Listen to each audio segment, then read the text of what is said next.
What is going on, everybody? Welcome to another episode of Thirsty Thursday. And boy, let me tell you, it's been a hot skip and a scramble to put all this together. But somehow, some way, thanks to J Pink, Ryan, Ray, and our guest of honor, Mr. Knorr, we were able to put it all together. So I want to thank everybody for tuning in, and I hope you enjoy the show. Now, Ryan, Ray, gentlemen, first and foremost, we were talking in the countdown there about everything that was going on. Ryan, I heard you have been prepping for this since early afternoon today. Talking to RD or RK? RD. Oh, dude, listen, I am as prepped as you can possibly be right now for this. All right, this is listen, Matt. All right, I got to ask you a legitimate question, and this pertains to the show. Have you seen the movie Ghostbusters? Parts. Don't tell me fucking God. You cannot tell me parts. Because it's on TNT. You know, it comes on TNT. You catch 2 segments of it, then it goes to commercial. 3 years later, it's on again. You catch 2 segments. It's good enough for me. I caught the gist in the movie. There's the big fluffy marshmallow man. They're shooting ghosts with backpack sprayers and whatever else they got going on. What are they using? Flow zones? Is that what that is? Or are they using Alibaba flow zones? I don't know what it is. A typhoon? What do you call it? I don't know. No, yeah, they actually bought those off of Ron Henry when he was 6 years old. First thing he ever sold. But regardless, it was if I said the word, nice book club. If I told you the phrase "crossing the streams," that's from that movie, right? So it says don't. They say don't cross the streams. Well, tonight I'm crossing the streams. I got one of my great friends, and Ryan Knorr, RK, as I refer to him on the podcast, and he refers to me as RD, so we don't get Ryan confused, right? And then I've got 2 of my other best friends here. This is weird for me. And so the only way that I could deal with that and leading into it was to drink copious amounts of alcohol this afternoon to get ready for it. So of who? Copious amounts of how much?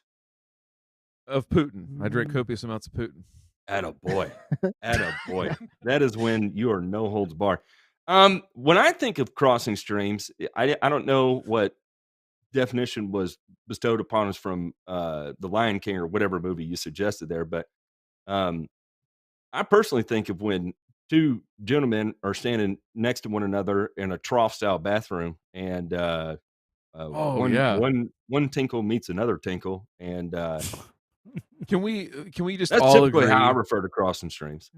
Can we Have you all ever agree? peed in Neyland Stadium, Ryan? Not in Neyland Stadium, but Ohio Stadium, the horseshoe Do where the y'all have Buckeyes do y'all play. have the big open troughs We do. to go TT in? Uh, Okay. Literally the most luxurious way to go number one. I mean, hands down, we could talk about any way that you could possibly do it. You know, that right there to me is the lap of luxury. Am I wrong? Listen, I joke about this being a fraternity from time to time, but do you hear these topics of conversation? I mean, it is It's real embarrassing. talk. It's real talk. I mean, when you walk in there, okay, listen, now there might be people that legitimately get afraid, right? Because there's no like divider, like you're right there next to somebody, right? That could freak some people out. I get it. But is there any more free way to go in there, drop your stuff and go in there and take a leak? I Look, don't I know. went I to get an all boys excited. high school, and you had to get past that pretty quickly, right? Because there's something about going to an all boys high school that your pants get pulled down an incredible, inordinate number of times in a given school year. I'm like, of all the things that can be done to prank me, why do you have to pull my pants down every time? Doesn't make any sense.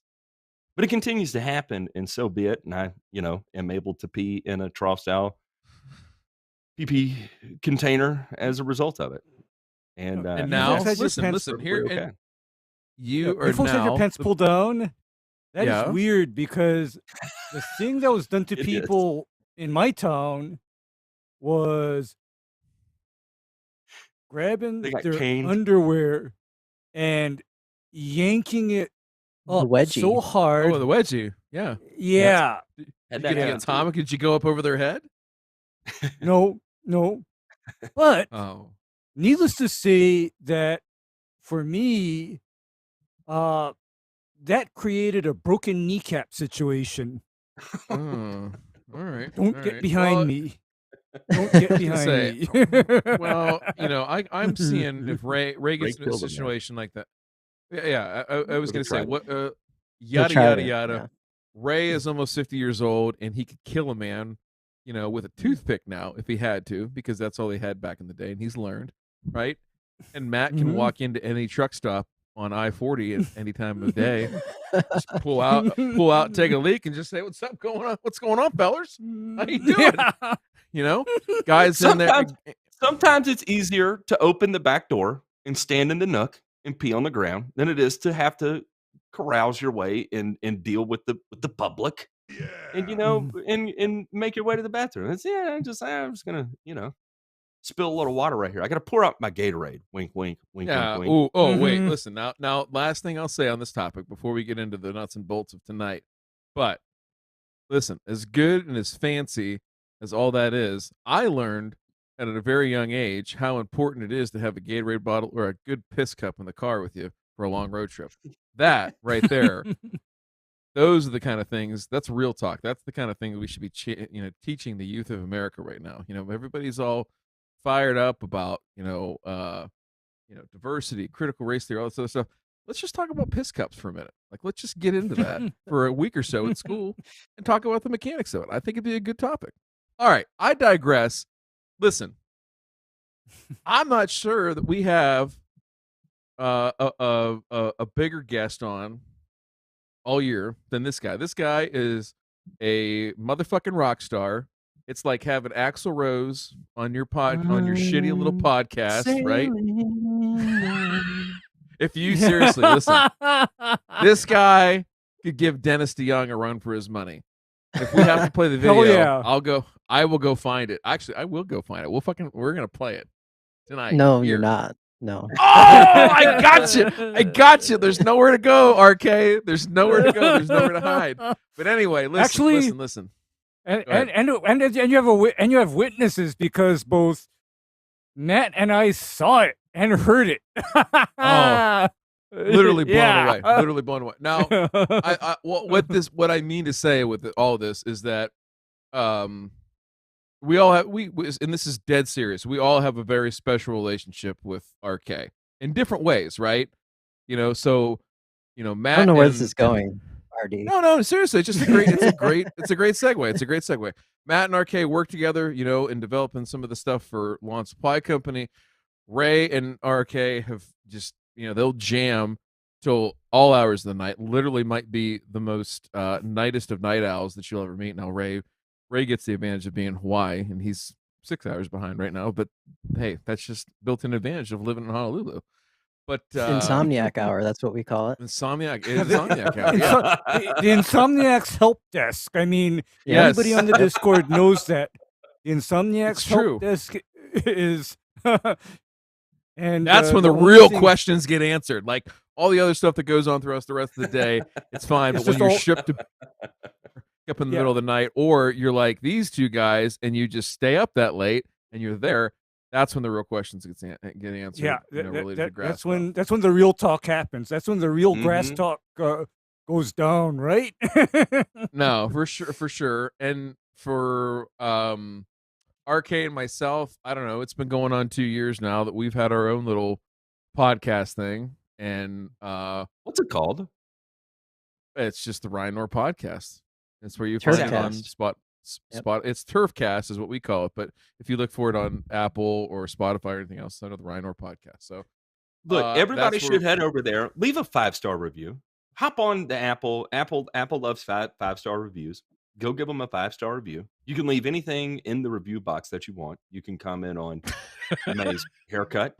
You can comment on Ryan Knorr in leather pants, however you choose to go about it. But what's not important is what you comment. What is important is that you leave a 5-star review. So go do that. Yeah. So, like I said, we all know him in our own. Algorithm. Our own special and separate way. So I'm excited to talk to him tonight. Excited to share with you some of the stuff that I already know and talk about that, and some of the stuff I don't know and that we're going to get into. So I am going to let our fearless leader, Matt, lead it off, because you know why? Matt, you're here, and we love when you're present. Sometimes you can't be, and that's okay, because you know what? We can feel you burning in our loins even when you're not here. I think. My loin temperature right now is probably give it to me in 186 Celsius. Yeah, I'll say 186 Celsius. I'm beyond boiling right now. Can you convert that to Kelvin? No, I can't. I'm not that good. I know what 0 Kelvin is, and that is you can't get any colder than that. That's like deep outer space temperature. I was going to say, Ryan, let me keep going with this. Ryan and I, we typically have our most deep interactions are going to be somewhere between the hours of midnight and 2 a.m. after a few adult choice beverages, and we love the sad songs. Ryan and I both have a thing for the sad songs, and it comes in all forms. It comes in all musical styles. But if it's a sad song, typically we enjoy those things, and so we get really, really aggressively into the dark corners of human emotion and share those types of music. And I actually really appreciate that because there's not a lot of people that enjoy wallowing in their misery like I do. And but Ryan is pretty good at it, and so to meet someone who's like-minded and capable of being able to function in that space and get up the next day and carry on with their life and not subject you to weirdness after the fact. Because listen, like, you have some dark conversations like that with people the next day, it's kind of weird. You're like, oh God, what did I do? Yeah, what did we all talk about? What did I say? Yeah, I get that. But normally I've got new music in my inbox. I've got a secret Google Drive link with something that Ryan has worked on that I'm not ever supposed to share, and then I blast it all over the internet and violate my trust circle, and it's always a good thing. But what I actually wanted to take the time to do is let everybody know that right now, and right now only, that there is 50 GreenORR SPs available right now. And for those of you that don't know, there has been a long wait on this because originally what we were going to do with this product was we were going to do an EDDHA chelate, right? And there have been some pretty intense chemists behind the scenes that were working on this particular product to move into agriculture. Because for those of you that don't know, EDDHA has somewhat of a, I wouldn't say a negative connotation, but it is referred to as a forever chemical. And in other parts of the world, it can be frowned upon because of how long lasting it is and how strong of a chelator it is, that it can chelate other metals that you may not want chelated and ultimately make those plant available. And so we thought, well, we know amino acids could be used to complex. Could the peptides be used to actually chelate? And so what we actually did was work with a team of people to develop this for agriculture. And instead of allowing it to be released to agriculture, I played phone a friend and worked a really, really bizarre thing to make sure that all the inventory of it was secured so it could not be released to agriculture and is only available to Lawn Supply Company.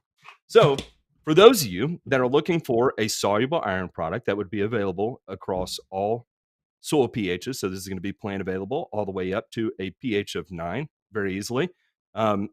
I do not see here yet, but I did send your brother, and I'll share these a little bit later, where we were testing this all the way up to a pH of 11.92 for 24 hours, and we're able to maintain solubility. I think Ray has seen that. And so, yes, I have. Right now, during this show, there are 50 available and 50 alone. And after that, 48. 48. There's only 48. We will see about what the time frame will be to restock it. But for those of you that enjoy a product like Feature, now we have an alternative to it.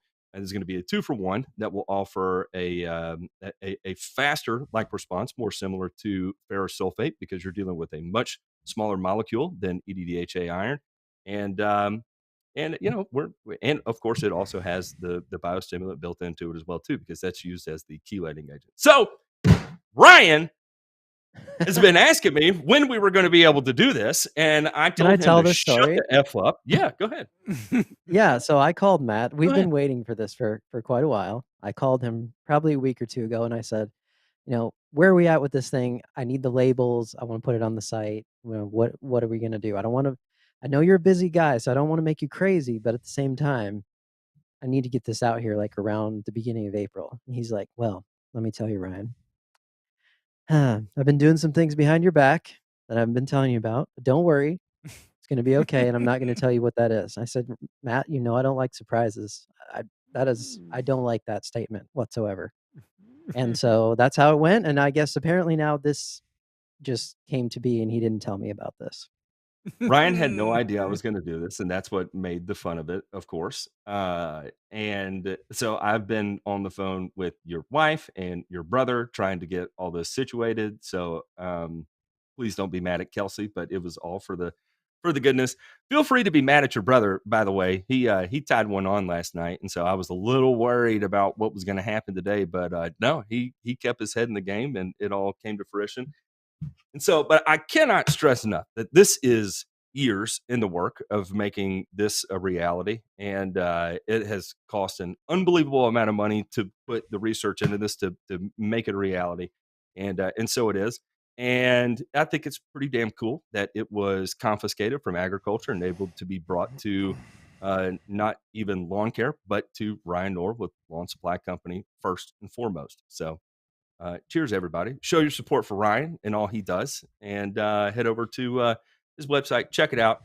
It's at as fair of a price as we could possibly do it, because, again, this technology does not exist. This is the absolute first product to be out there like it. And so, yeah, there it is. Your brother just commented and said we don't mess around in Tennessee. You know what? Your brother is a Tennessee boy now. How does that make you feel, Ryan? I know he is. He definitely is. He's never coming back. I'll tell you that. Who would? Who? The way the weather's been going right now, I have no idea why I live here. I'll tell you that. And you're building there. You're digging deeper, Ryan. I know. It's that's definitely gonna keep me here, right? So for at least 9 months of the year. Yeah, that's true. Reed, this is what we need to do. We need to talk to Ryan and Kelsey and figure out a way, and maybe get them on the better half of the United States for 3 months out of the year at least. Yeah, We'll talk about it. I agree. Shut up, Demay. If you're going to say Ohio is the better half of the United States, we're going to have major problems. He doesn't live in Ohio. He lives in Canada. I know. Yeah. There's no difference between the two. You might as well be in Ottawa. You come live with me for a month and you tell me how much Ohio sucks. I'll convert your ass. Remember, I'll show you in 4 weeks how badly you should understand that we won the war. Okay? Are we?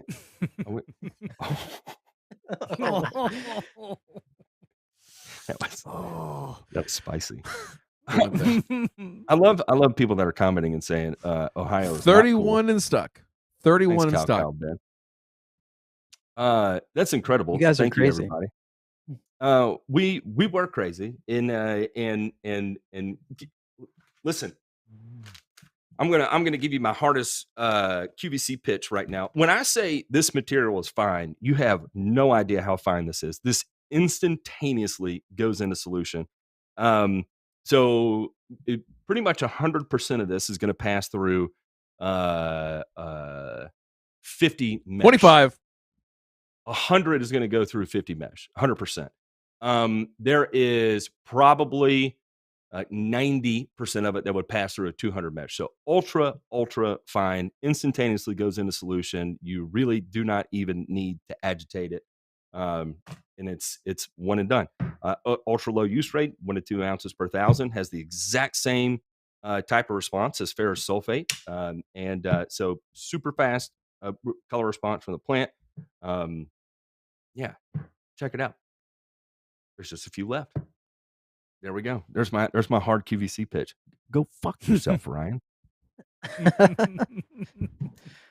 Thank you, Matt, for all your work, and the surprise was worth it. So good.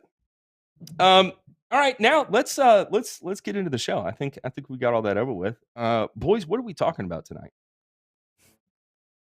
Stuff. Well, I do have a new soil test, so we could go over that. Yes. Ooh. All right, here. Look at this. Jay, think you want right to show maybe first either just the handful of soil that I have out there, or that little video. It doesn't matter which one, but this is at the new place, pretty close to. So this right here, soil test wise, I took off of the plots that I'm doing. So I thought that would be something that you would be interested in. Also, fairly different from my soil at home. Actually, Very different. Very different. Yeah. Extremely different. Okay. You know what? Already just looking at it and then looking at the soil test results, my goodness, you have hit gold. I knew Ray was going to say that. You have hit gold because I do not get to see soil like that.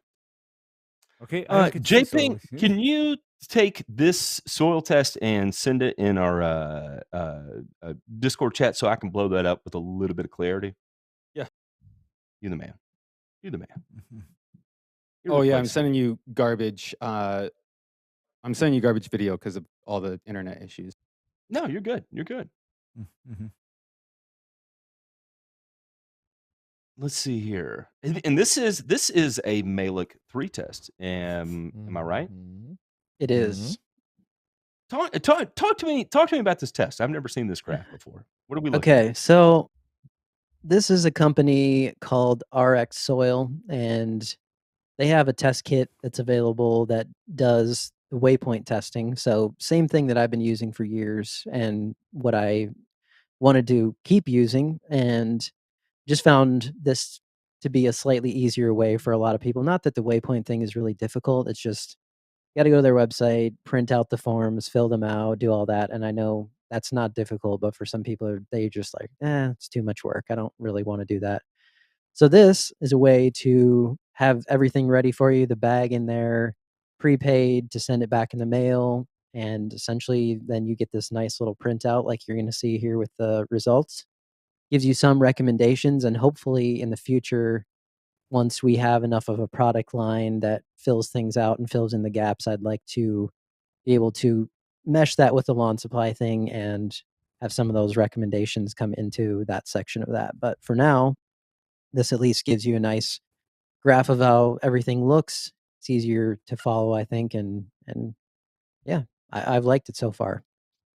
What's interesting to me about it is the fact that it is Malik 3, so it's in line with at least the overwhelming majority of the research we have in turfgrass, right? So I would say, and I'm willing to fight with anybody about this, that at least the most comprehensive method of fertility that we have in pro turf, lawn care turf, you name it, would be the research conducted by Mike Woods and Pace Turf with MLSN. And, because you do not see research that comprehensive conducted right now. Right. And so they have kind of pioneered the way, and that was all based upon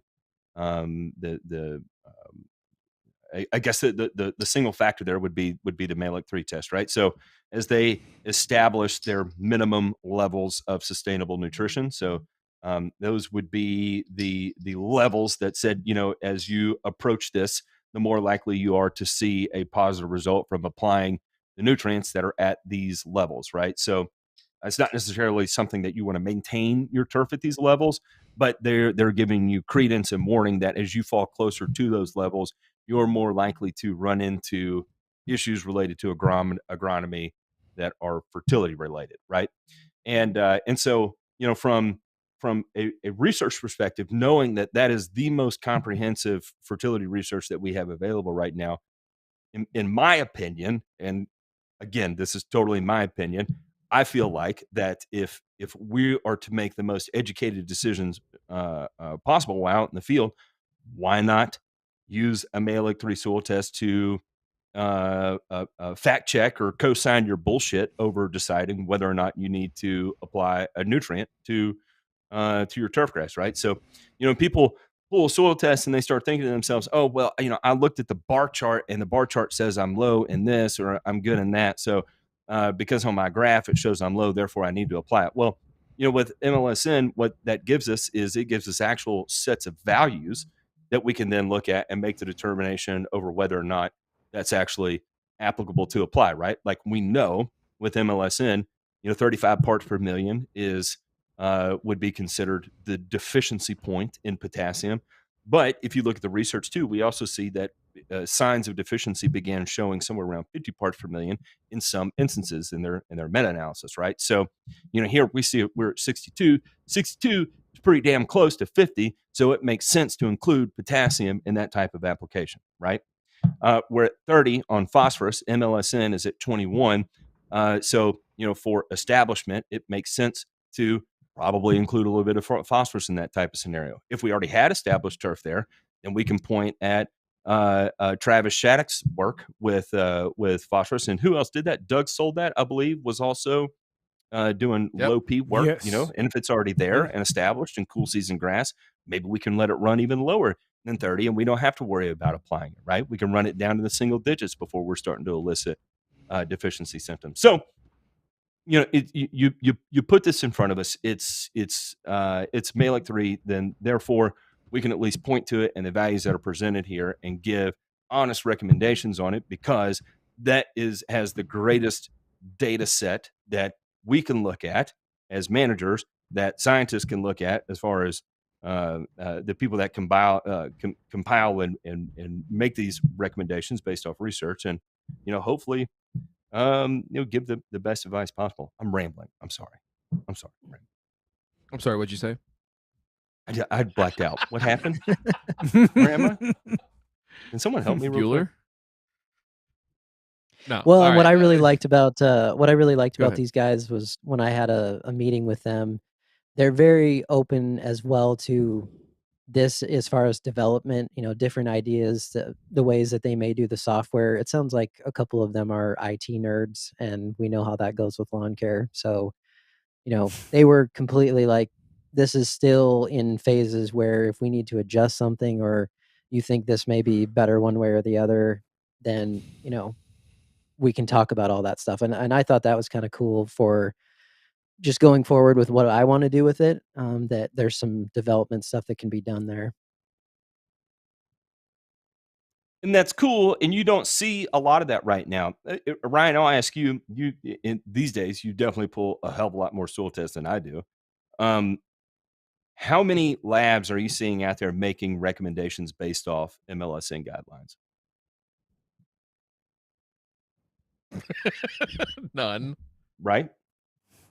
None. Because it's for them, and here's where the pushback is, right? So like they're not doing it because if you ask them, they would say that, well, we can't verify that. And then when you ask them, okay, well, can you verify your suggested level of nutrients first, like your SLAN level for potassium or for phosphorus? And they're like, well, we have a range that we can.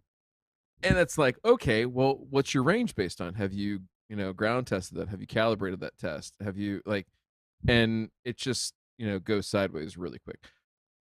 Bottom line is that as far as testing labs and what they're able to do, I think this test and others like it. So labs like Waypoint, like Spectrum, and like Brookside are ahead of the game in that they recognize that just getting the values and getting them to you correctly for your soil is the most important thing right now. We don't really know or don't have a good grasp yet of where those values need to go, other than what Michael Woods and Larry Stoll have done with MLSN. It's truly the only push that we've made to really discover what can turf grass do and how much of these nutrients do we actually need, rather than just correlating them from crop data or forage crops or things like that. I personally think that the advances that we'll see in this realm and that we'll need to see, especially with the fertilizer market, given where it's at and where it's probably headed, I think it's likely to turn around quickly. So we're going to have to pivot towards what do we actually need, right? And how do we deliver that in the most efficient way possible? So I think that, our friend Mr. Knorr here is positioned very well with the lineup that he's so eloquently thought of and conceived and done and everything like that. And yeah, if you want to say that this is buy my shit, absolutely, because the shit that works, roll for it. It's simple shit. That's the thing, guys. Like, there's no tricks. There's nothing to hide behind. This is just shit that works. And I have no problem with shit that works. So if you want to call me a shill, or you want to call anybody else here on the show the shill, please do. We'd be happy to. Yep. What's right the here. Phrase? How can we co-sign that bullshit? I will gladly invite anybody on the show to express their grievances with myself or RD or Ray. By all means, I gladly welcome you on. And I'm a big boy. Trust me, I've been talked down to a lot over my life. Well, typically talked up to, because normally it's short people that yell at me the loudest. But but it's okay. I can handle it, and I'm perfectly okay with that. Speaking of buying shit, we're already through the first 50, and we're rolling through the next 50 here, because thanks to JB John Borden doing the Lord's work tonight somewhere in Tennessee. We don't want to know where. It could be at a Shell station for all we know that he's doing this. He is packaging another 50 bags, or 50 boxes, I should say. So we are back up. We've sold through the first 50, and we're back up to the next 50 that we're selling. We're 3 deep into that. So no doubt in my mind that those will be gone prior to the end of the show. But I digress. All right, so this soil test. When I was going to leave today, I had to leave to get back to do this. Right? JB was like, I'm going to run to the gas station, get a few Miller Lights, and I'll catch up with you all tomorrow. And so he's gonna sleep on those bags. He's gonna sleep on those bags of soluble tonight. Just use one as a pillow. It's not in the instructions, but you can use one for a pillow. You quite literally can use this as a pillow. I'm not gonna lie. When you feel it, it's funny, Ryan. There's actually people in the stream tonight that have already received this, and Cam Elevated Lawnscapes has some. I think Ben B kept running his mouth, so he ended up getting some that showed up in his doorstep somehow, some way. And it was funny leading up to the show tonight. Any orders that were coming through Lawn Supply Company, and I recognized, I was like, hey, I'm just going to throw this in there. What the hell? Why not? It was fun. You can't. Okay. Yeah, people have been asking me about it, and I'm like, I don't know. You're gonna have to ask Matt. I told someone that yesterday. I was like, you're gonna have to ask Matt because I have no idea what's going on. So That's what we all do. When we don't know things, I mean, when I don't know things in my life in general, I just ask Matt, and he tells me the answer. He tells me, listen, you are a worthless, weak son of a bitch. You don't know how to grow grass anyway, but yet you're out here doing this professional, and he'll talk me through it. He'll convince me that I'm a piece of shit, and then turn around and build me right back up, and it's great. RK has a different way of doing it. He won't do it that way, Matt. So it's like, I'm alpha to omega here tonight. I've got one person who's totally supportive, and then I've got you who's the Goggins approach, the David Goggins approach, where we coach each other hard back and forth. All right, we digress. So this soil test, to me, like, here's the thing. When I saw this test sent over, I was like, okay, RK, whose soil did you kidnap to get to this result? Because this is not Iowa soil at all. Like so here we find that RK in his infinite wisdom has bought 40 acres on a honey hole of wonderful soil. And I mean, Ray, what do you do with this? There ain't a whole lot to do. This is the most boring for a guy who sells fertilizer. This is the most boring soil that you could have. I know. It's like I can't even use anything. Actually, I mean, he's got the easiest soil to grow almost anything other than blueberries. Really, I mean, you can grow anything besides blueberries on this soil. Well, honest, for real. He had designs on doing that. And now that you've dashed all those hopes, I don't know what we're going to talk about for the next hour. I really don't. It's no wonder that the blackberries have taken over everything. Yeah, you can have good blackberries out there. Yeah, well, blackberries are kind of an indicator plant as well, because if the soil pH were over 7, no blackberries either. I mean, I start to look at plants, and what was growing, because I was kind of paying attention. When you were posting your other videos about the vegetation that was growing volunteer on your plot, on your piece of land, I was paying like close attention, and I noticed, blackberries. Yeah, that means something. That definitely means something, okay? That means that you have very good, almost neutral soil. I mean, you're right. We don't have anything to talk about because now I don't have to talk to you about an acid injection system for your irrigation. Okay, I don't need to talk to you about that. Hey, listen. Let's not just rule something out off the cuff, Ray. I mean, we're not sparing any expense at the Knorr family turf farms. Like, we're not. Jay Pink and I were already talking about that. I think our list right now is somewhere in the $2 million-ish range. I mean, but we'll get there. We'll work through it. We'll get there. So I think this is the encouraging thing is that if you look at the soil, I think the good news is you don't necessarily have to worry about nutrient issues. I think there's so much more. And if you listen to RK and I on the Turfcast, we talk about this, is that there is so much efficacy work and applied research that you can do out there on the farm. It'll be nice not to have to necessarily worry about fertility, right? That can just sort of be what it is, and you've got a good growing medium, and you can just go out there and say, hey, here's herbicide A, here's herbicide B. Here we are spraying it on, a monostand of ryegrass. Here we are spraying it on a mixture of Kentucky bluegrass and ryegrass. what happens when we do that, To Homer right? 31. Listen, we will get into the Bermuda grass research that's going to take place in Iowa. And I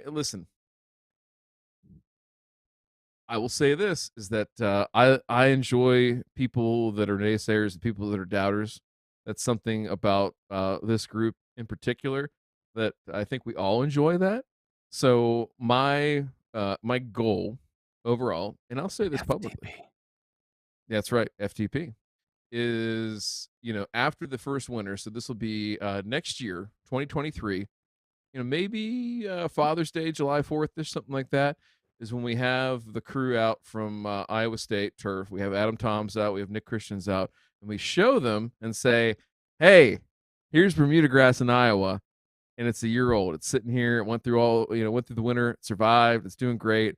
And those are great guys. They're wonderful people. They're great turf grass scientists, and they just haven't been able to do it at their research center. So we're going to do it at our case place, because that's going to be the new epicenter of turf grass research in Iowa. Mark it down right now. I think that they probably could too. I don't know that they necessarily tried that hard to stop winter kill. I think they wanted to see sort of naturally what was going to happen, but yeah, we will too, and I bet you we'll win. Mhm. Just wait. It's worth trying. Right, so DeMay is on another level excited about this. Look at him. I do. Oh yeah, he is. It's gonna happen. Like I'll speak it into existence or make it happen. So okay. All right. So lay out for everybody who doesn't follow your channel, everything like that. You have a quarter acre or so of the finest turf grass in Iowa, but you thought, you know what? That's not enough. That's simply not enough. I need that times like 400. And so you bought 40 acres or more out there in the sticks. So lay it out for everybody. What is this in a minute or so? What is your vision for buying this big property from a turf grass perspective? I understand like new homestead, all that kind of stuff, and that's important, but let's just talk about turf grass and what it means for you. Yeah. Well, I think my wife just told someone the other day. She was like, I knew it was getting to a point where we were going to have to do something when there's 3 or 4 types of bluegrass in one little section on the side of our house. And people are like, why are you planting so many different grass types? And so that was really the whole goal, was to be able to go out here and anything that I think of, I'm pretty much just like, yeah, I have the space for that. Let's do it. I just didn't want to be limited anymore to what I was doing in town. And not that it's been a problem by any means, but it just does get more difficult to have so many different things going on. And I also want to test some, we were talking on our last podcast about maybe some non-traditional things that are coming down the pipe here. Some of the more natural areas, some micro clover, some all different kinds of things that just, if I'm just randomly doing in town, it's just not really going to have the look I want. So that's basically the plan. And I have enough space to do whatever I want. Look at this guy. Ryan, hang on. Let me interrupt you real quick. That's the turf grass side of this. Can you talk to me about the non-turf grass side of the homestead idea? Because that's where my head is. You talking about like non-grass stuff or like garden stuff or what? Yeah, or just like all the other you say stuff. The big motivating factor was to not be limited by land anymore. What else goes along with that? Is it do you want to grow more food for consumption? I guess some non-turf grass related things of why you chose to move to the country. Yeah. Well, my wife she's now a master gardener, finished that certification last fall. And so her side of that was really also to be able to do some things out there that she's wanted to do that just aren't capable of happening in town, in terms of having an orchard, or what we stumbled upon out there was acres and acres and acres of blackberries. And so now she's kind of thinking, what can I do with these? Do I want to go into some sort of production of them or not? I mean, we'll kind of see what happens, but that part of it has been exciting as well, just to have a blank slate of whatever our ideas are in terms of even non-turf stuff going forward. It's going to be enough space to work on all of that. And have fun with it. And then this whole soil thing, finding out what was out there and having a good soil to start with has just been a bonus. So Yeah, Matt's how got to far see this outside of video. So this was last week. They were out there looking for a pipe, and that's a lot of the resistance. guy was just like, "Oh, I don't know why I can just go through this soil so easily." I was like, "Well, because Look it's at my this. fucking soil. That's why. I and bought that soil. it's already about 3 feet into the ground there that they started as well. So pretty crazy." How far outside of a major town are you? Probably about half an hour. Okay. Okay. So, so you're definitely moving into the country. And I'm gonna ask a personal question because that's what I do. Do you Mhm. feel like, how do I say this without being so direct? I don't think there's a way to. Do you feel like you get more satisfaction out of, no, I'll just phrase it like this, out of just life in general being closer, more isolated? I'll say it like this: more isolated with nature. Yeah. Yeah, I do too. Yeah, you know I me. I mean, you really know me pretty identify with well that. that I'm definitely an introverted person, and I like being out by myself, and so that's been great for me to do what I do for a living now anyway, which is me just talking to myself in a camera looking at grass. That's perfect for me. But moving out even away from any distractions, and where we decided to move to, we didn't know at the time when we bought it, but we quickly found out that there's really not much commotion going on out there, even neighbor wise. We've got neighbors probably a quarter a mile, but they don't seem to be doing too much most of the time or anything like so. You never know, but yeah, that's just for me. It's been very nice on that side as well, very fulfilling for me to get back to just being away from all the distractions.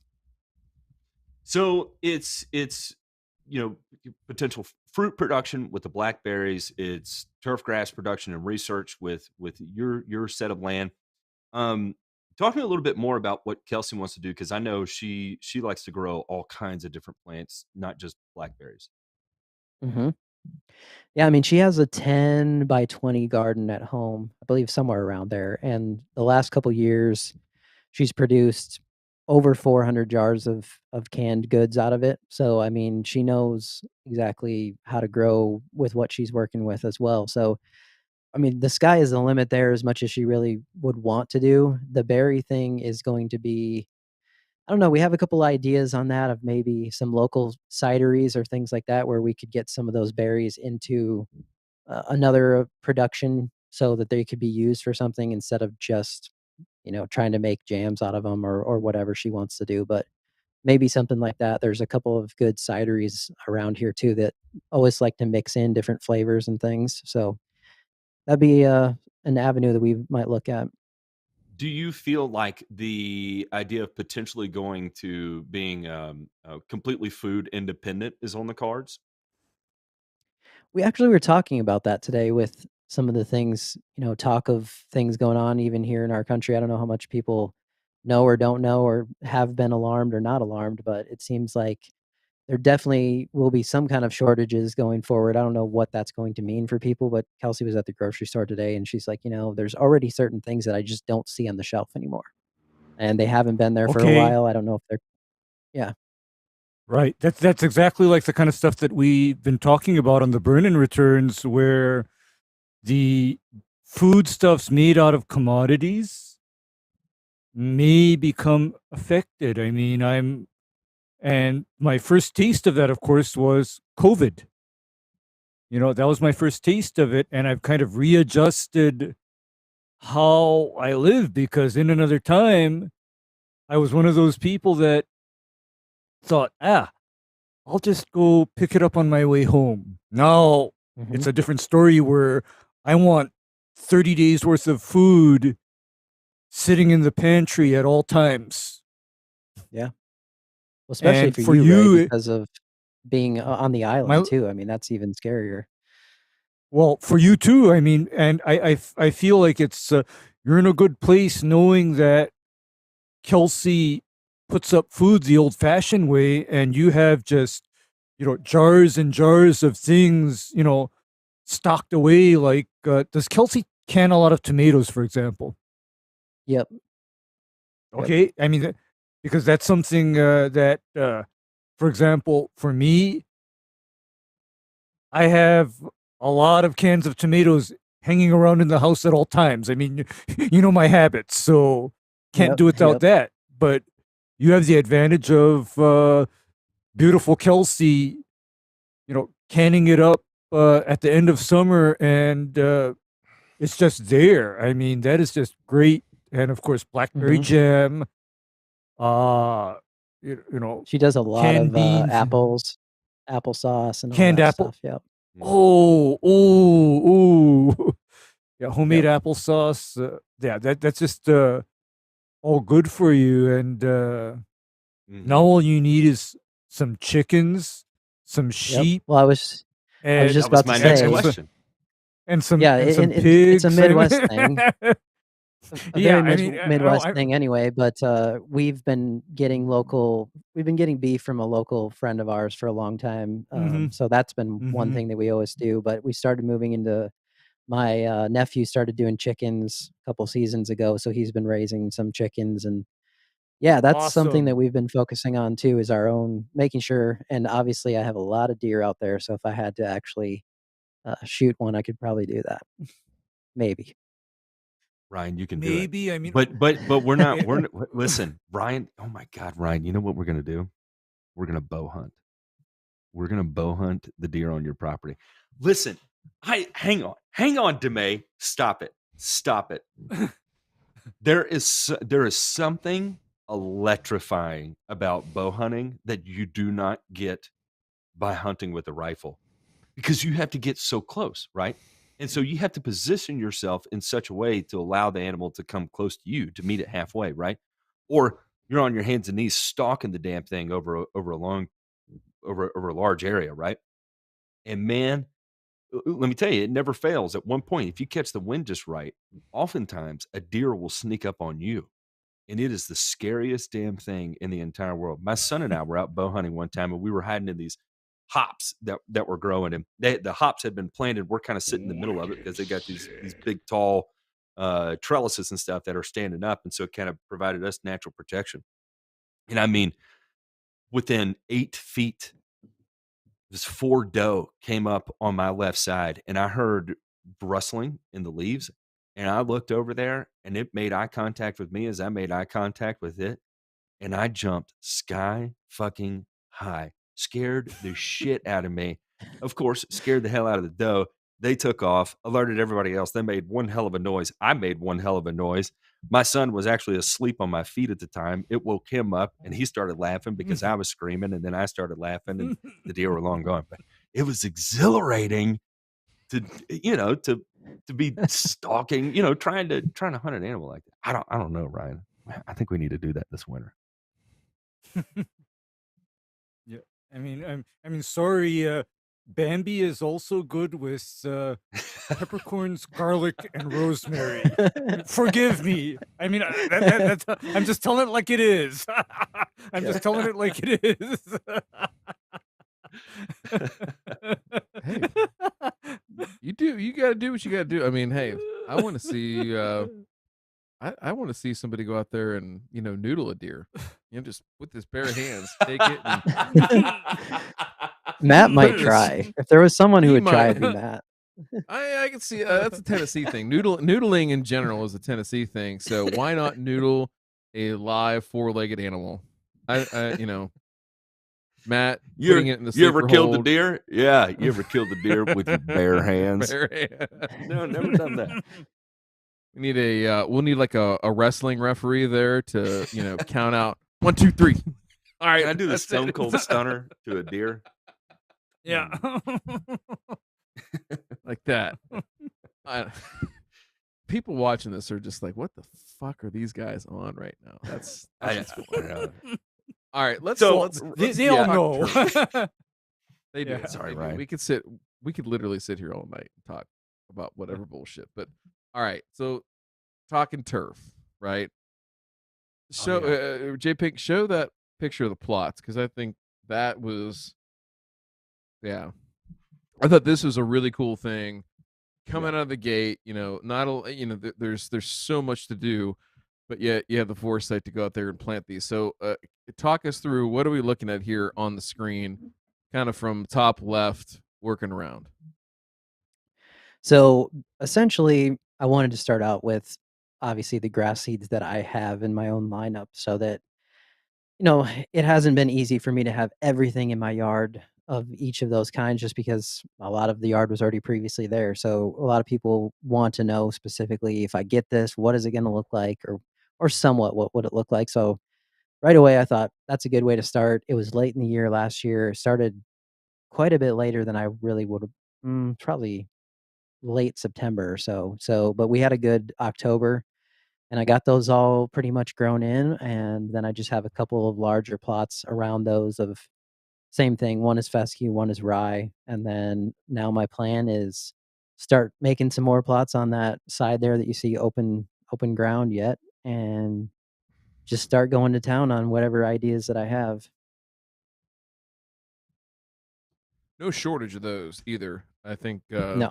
that's the other thing too, is that so Matt and Ray, the thing I was talking to RK about on the last podcast was like the fact that what you don't see a lot of times, where these guys or gals on the tubes will be like, "Oh, I sprayed this and I got this result." Like, well, did you do a check plot? No. Do you have anything control wise to compare it against? No. Are you sure it worked? No, I mean, No. So there's a lot. I think there's so much opportunity out here, and especially isolating down by different grass types and mixtures, and what and just what you're offering is, I think those are all the kinds of things you're going to find anywhere else. Yeah, they're elite cultivars, and they're better than something off the shelf at a big box, but it's still the whole premise of, hey, here is my high-end bluegrass lawn, or here is my bullshit contractor mix lawn, and I want to, again, spray for broadleaf weeds. Well, let's try a few things here. Let's try just a basic three-way, and then let's try a couple different mixes where we might put, tenacity, quinclorac, and something else in a mix, right? And see what happens, right? How much tenacity and quinclorac do we need to scorch some ryegrass? Doesn't mean it's going to die, but are we going to turn it white with the tenacity? Are we going to have issues, right? Synergistic issues where it's going to stunt ryegrass or tall fescue? Those are all things that while the label can say, hey, you should be careful for this. I mean, warning labels are there to protect people so they don't get sued, right? What you don't correction see is what is they're to protect the manufacturer from getting sued. That's what Yeah. a warning label is for. not the but the naked guy that tries to pay Matt with a check inside of his house is still going to call him up and say, hey man, you torched my lawn, man. What'd you do? You can come over here and make it right, though. He never did call back to me. He never did call back. That guy, at least. He called me. He says he loves I'm you. plant- He's afraid to talk to you. Just afraid to talk to I'm you. also planting some wonderful Kentucky 31, which we talked about on the last show as well. Yes! RD, I can't, dude. When he told me It this, has, at first I it was like, has- you got to be fucking kidding me. And then I thought, you know what? It's actually not a bad idea. It has, what is it has like 9% 1%? 9 pounds of weed seed out of 50 in there. Yes. That is phenomenal. What? But that's what Some I got. of at it the might store. even be- It's like, that is. It might even be cannabis. Some of it might even be cannabis. We're not sure. Wouldn't that be terrible So- if Knorr ended up in jail for being some sort of illegal cannabis grower? And he's like, seriously, I got this at Home Depot. He bought right, the sir. Yeah, right. Kentucky 31 variety Pineapple Express. Yeah. Yeah. He's the only Yeah, neighbors that we do and- have have been driving by every once in a while, and with a couple of them stopped the other day, and they're like, "Can you explain to me what you're doing out here? I'm curious." It's like a look of like, I grow grass," and they're like a lawn. I'm like, "Well, yeah," and so they're still confused. I have to explain it, but they don't See get that it anyway. So that guy down the road's fucking weird, man. I don't know about him. That's not You're their on accent, you're, Demay. That you're is on the not their list. accent. You're on the list. It could be. It could be. Listen, just because RK's brother, maybe they traded, right? So like somebody from Tennessee had to move over to Iowa and Minnesota, right, to counteract RK's brother moving there, right? It was a trade, right? State of Tennessee was Nor like, all right, your brother is sounding more Tennessee when you talk to him. Have you noticed? every time I talk to him on the phone, he says "y'all" all the time, and I'm like, "What is wrong with you?" Oh no!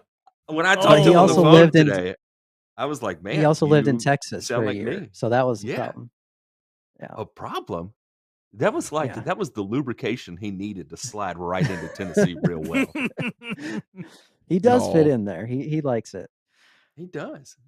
I like it there. I do.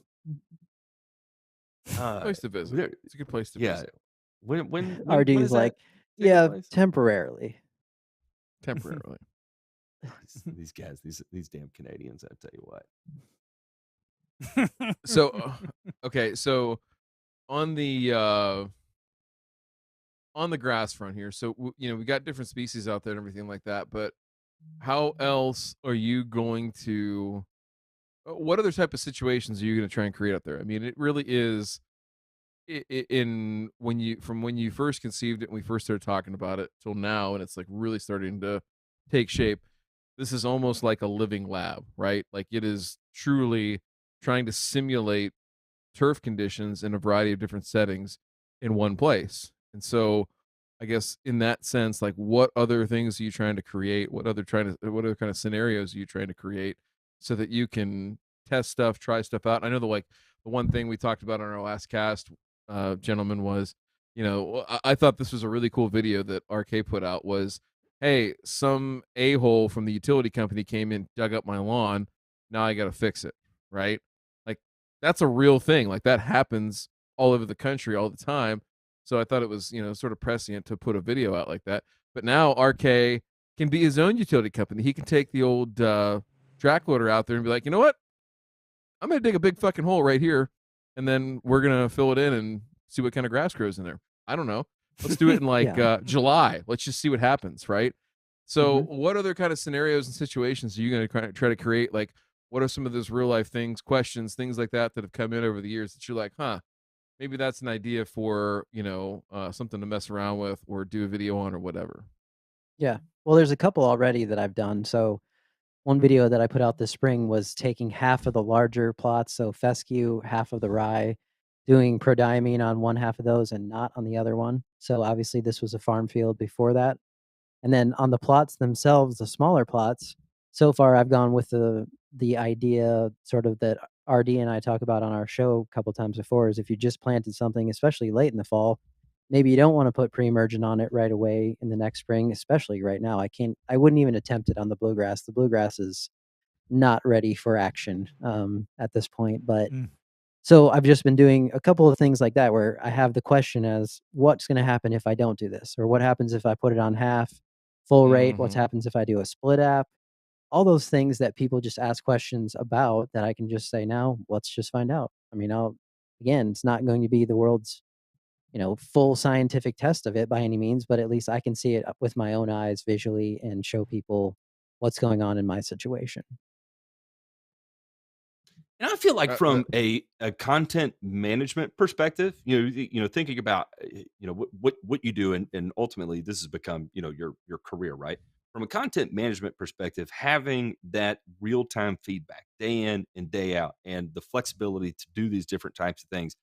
I think about it from the lawn care perspective, right? Like a lot of times, if I wanted to see a result of what I did, I had to put in a service call to go follow up on our property, or sometimes I would have to wait till they circle through in my route again, and it may be 30 days before I can go follow up and see what exactly took place, right?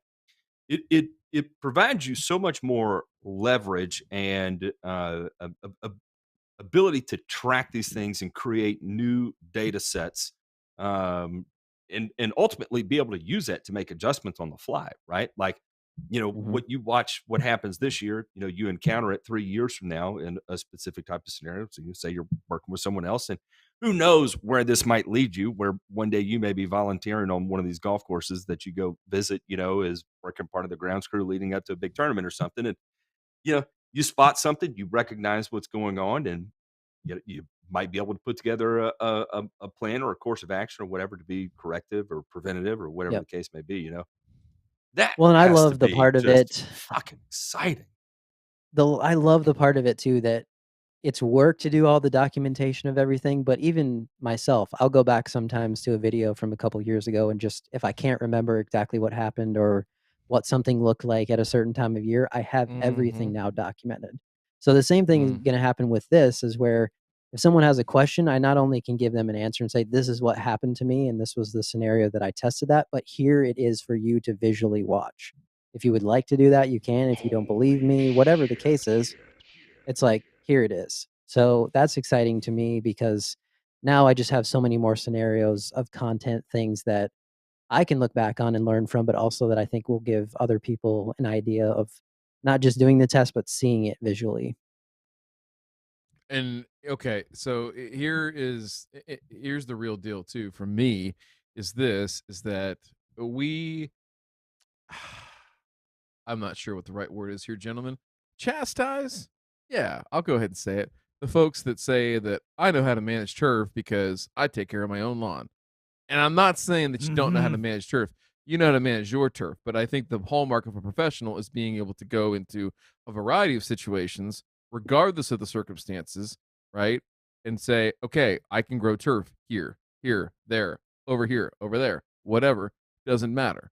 And I think that is a true delineator in this space, right? Of I'll say it. I think this is what RK is trying to do, is trying to create for a guy who doesn't like to be uncomfortable, let's be honest, trying to create some level of uncomfortableness in his turf growing. That's truly, I mean, that's exactly like the vibe that I get from all this whenever I talk to him about it, is that this guy is not trying to do something that is easy. Like, it'd be easy to just go out there and plant a whole bunch of tall fescue and mow it and call it good.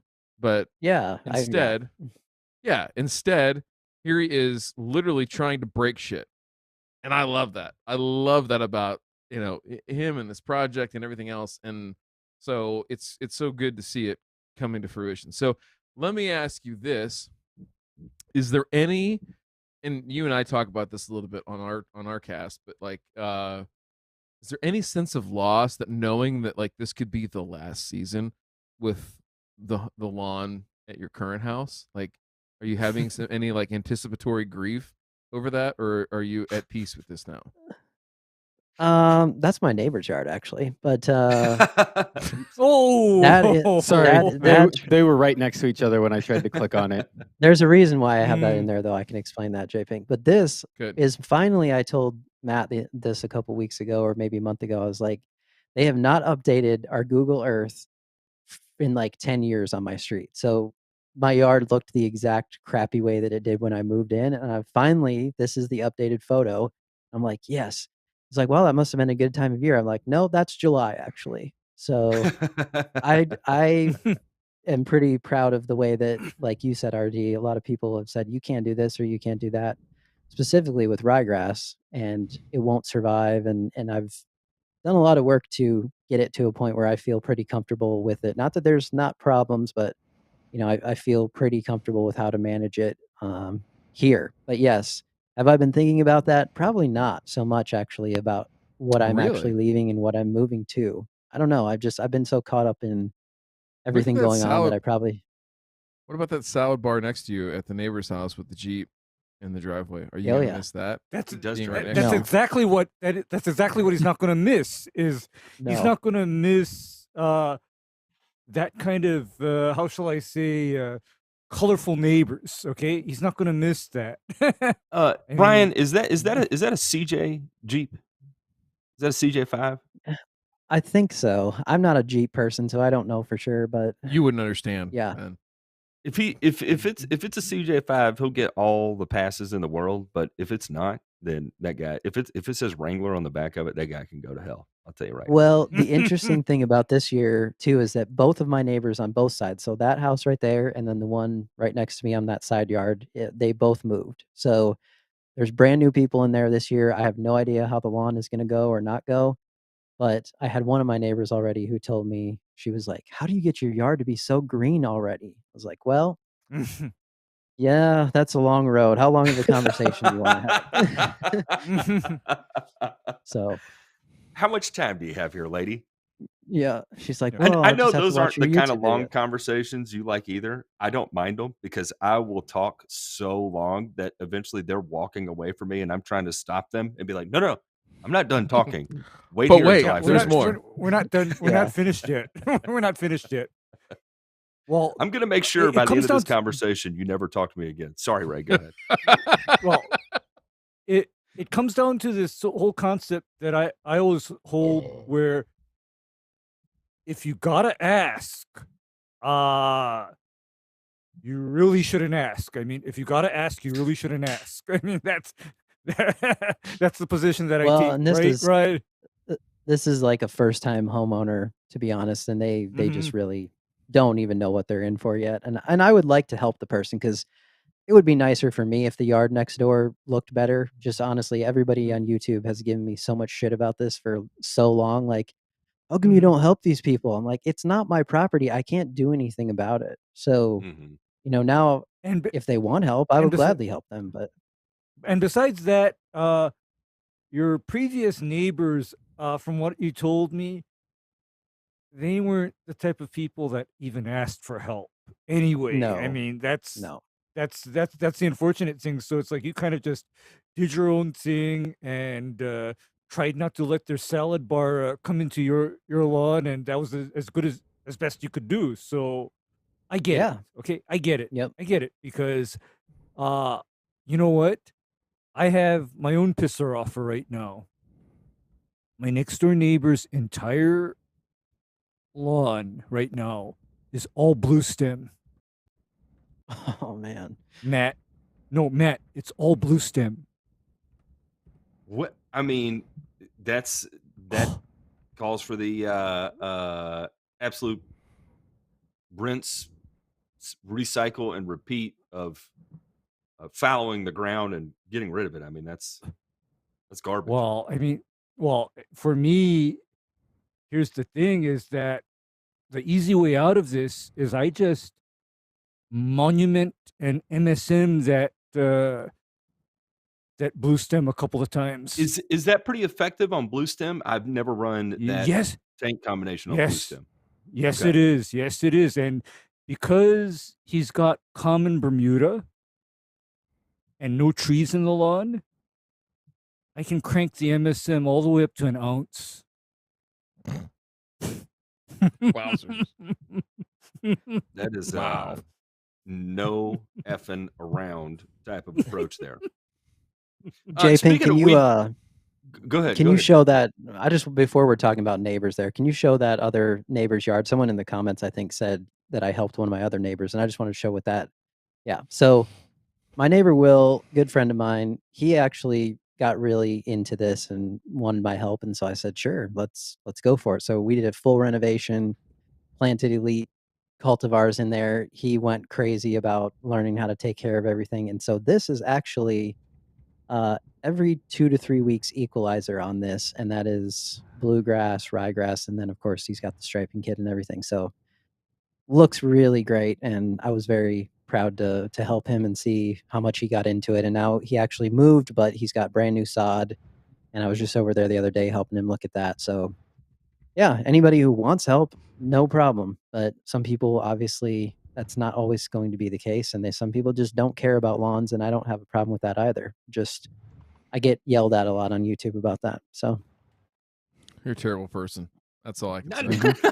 not everybody wants to enter the never-ending wormhole, because whether you do this for 2 years or you do it for 20 years, you learn something new every day, right? And that is either the allure of it or the disenchantment with it, that there's no end in sight. You never have learned it all. You've never mastered it. It's always something new every day. A new trial comes out, new research comes out, new theory to test, whatever the case may be. The scientific method is alive and well in the turfgrass industry, and even the lawn care industry, or even the DIY industry, and it's there for the taking. Um, let's get this out of the way. Ray, Steve Klein gave $50 to ask you a question Gosh. about Oh my Jeez. god. perennial ryegrass, Kentucky bluegrass, that he planted last fall in southeast Michigan. Soil temperatures of 45 degrees. Please give recommendations on your approach to weed kill. Soil test is rocking good. Steve, I normally don't interrupt the shows to do this, but first off, I got to say, please don't do that. It's overly kind and absolutely unnecessary. You can submit it in a mailbag, and we'll get to it. It doesn't cost you anything. So, Yeah. and Steve, you I don't didn't know have to how do long you that. listen, but normally what I say in these types of scenarios is I'm going to pour a 55-gallon drum of whoop ass on your head for doing that. But I don't know how long you've been here, and you may actually believe me when I say it, because we have a lot of fresh faces in here due to Ryan. So I don't know if you're a fresh face, and I don't want to offend you by saying that, but I will whoop your ass up and down the sidewalk if you continue to do that bullshit. You understand? What would your answer to that be, Ray? Okay. Well, since this is a new lawn, I'd say let's skip the pre-emergent this spring, but hammer down on any weeds that come up in spring with, I like triclopyr and quinclorac. I mean, that's going to be my standard answer for a Kentucky bluegrass and rye lawn, in the spring or in late fall. I mean, that's just it's safe and it totally works. I mean, that's just and also speaking to what you said about how the Kentucky bluegrass you planted late last, after summer last year didn't really look too vibrant yet this spring. I don't think you should do any kind of pre-emergent this spring. I really don't. I think you should kind of And it's keep that southeast for Michigan. How bad is the weed pressure? How bad's crabgrass Yeah. pressure in southeast Michigan to begin with? Sean, go to hell. Go fuck yourself. How about that? Okay? I'm just gonna put that out there. Dick. You dick. Don't you have better shit to worry about? Aren't you supposed to be trying to save us right now from global catastrophe? I knew that was going to Somewhere happen. over I here knew he was fucking gonna- around on YouTube. J Pink's being a sea sucker. Too Oh over my there. god. J Pink, go fuck yourself. It is unbelievable. But Oh his my comment was God. actually all worthwhile. Yeah. That, did you catch that, Nor? No. Oh, he said, what would it cost Lushy, to have Lushy, Nor go fuck close yourself. us out with some I live see guitar? you too. Yeah. Everybody needs to stop. Yeah. Shout out to Sean Smith. Hey, can we listen, I'll say this right now, and he might be listening if he is good, but can somebody contribute the actual amount, the actual dollar figure for a Landsey rake as a super chat so we can send George a refund? Can we do that for Princess Cut? Yes. Yes. I mean, oh, yes. I mean, that's Shout that would- out that to would be a- Princess Cut in the chat. I love you, dude. I do. The yeah. well, DeMay just doesn't care. He Yeah. is the quintessential epitome of making whoever the hell he wants to feel uncomfortable. Sean Yeah, you again see- is continuing to sling Yeah. his wee around here. What? Focus on rockets. Send something into space for me. Get out of the fucking chat there. All right, listen. Let's go back to turf. So, okay, the Bermuda Get thing. distracted. I want to talk about that because everybody's excited about this. This is happening. Like it's happening. It's not a question of if we're doing it. Like so, very soon. I don't want to say when, but very soon, I am taking a trip out to Iowa to do the initial consulting visit here for Knorr Family Turf Farms, and we're gonna lay this some bitch out, and we're gonna be ready to go. So, the question is, I think really, well, two questions. Number one, how big of an area do we start with? And number two would be which cultivar or cultivars, plural, do we start with? And my hope is that we can get at least one vegetative variety and one seeded variety out there in plots and try them out and see what happens. Okay.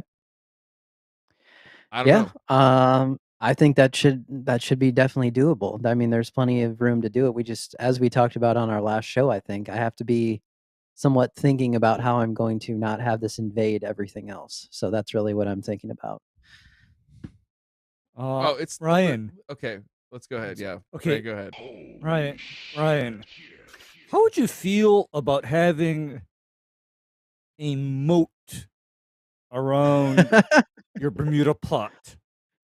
Okay. I told RD, I was like, maybe I should do a rock bed, like a huge rock bed around everything. No, you need a moat. You need a moat. Okay? You need an actual moat. I mean, and the reason why I was thinking about a moat is, I actually like a lot of these movies where there's castles and knights and whatever, and one of the lines of defense for the castle is the moat.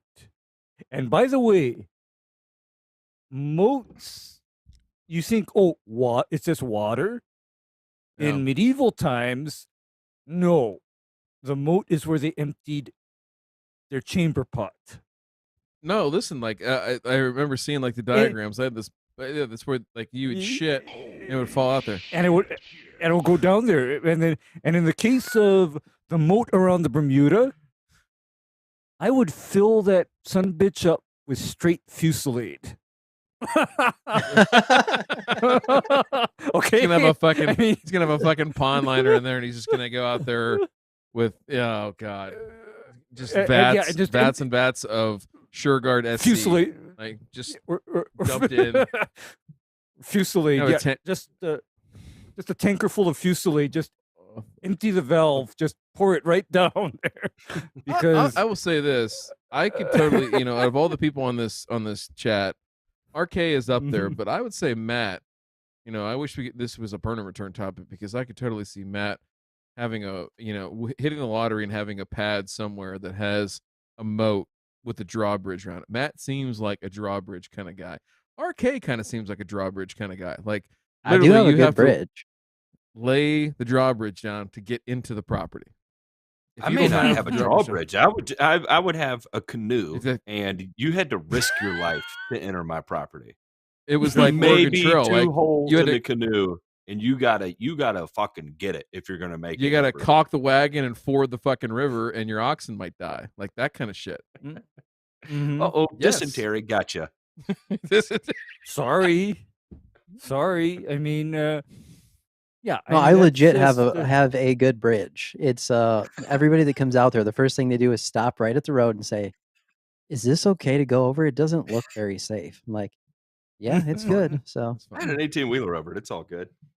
Yeah, that's what they have all those things in Oregon Trail, like you could be a doctor, you can be like a school teacher, something like that. But they don't have for RK, and this is why he's so offended doesn't play the game anymore. But grass growing motherfucking YouTube all-star. They didn't have that as an occupation, so he no longer plays the game. He won't do it out of spite. So Oregon Trail, if you want Ryan Knorr to play your game, change that. Okay? Just work on that. Yeah. Let's talk to the developers. I don't know why not. I'm also the other thing RD that I want to do that we haven't even talked about is the golf course part. The golf course part. Listen, I said this in our last. We weren't talking online. We weren't recording with this at this point. But I said that when I come out, I want to lay out, and I think it's okay to tease this once it's all fleshed out. But I think the golf course part is a 23-24 project. I think there's there's so much to do. Like you're going to spend Oh yeah. I'm not legitimately the saying next right now, 10 but years building this out. You're going to be so getting. talk to me about this. Are you thinking like par 3, 9-hole? What do you where's your head at on this? Talk to me. Well, so I really like the fried eggs golf thing on YouTube with the whole pond Yeah. and then like the one green setup. So that's initially what I wanted to do, but where we're building didn't end up being exactly where I thought it was going to be. So now there's a big, probably 2-acre open. Actually, J-Pink, I think I have a satellite view in there of kind of the field area. Yeah.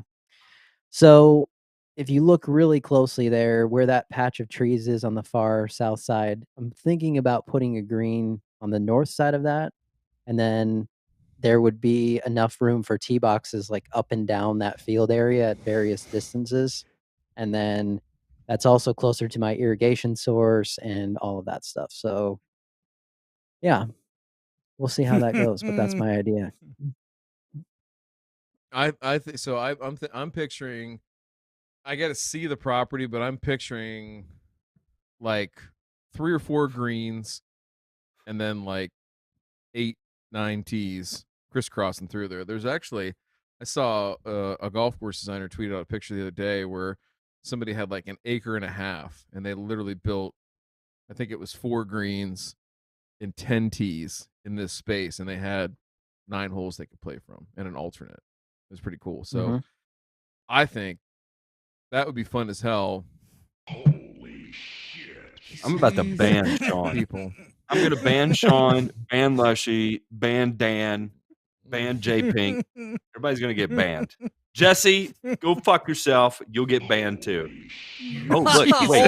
This is for the live music. This is for the live music.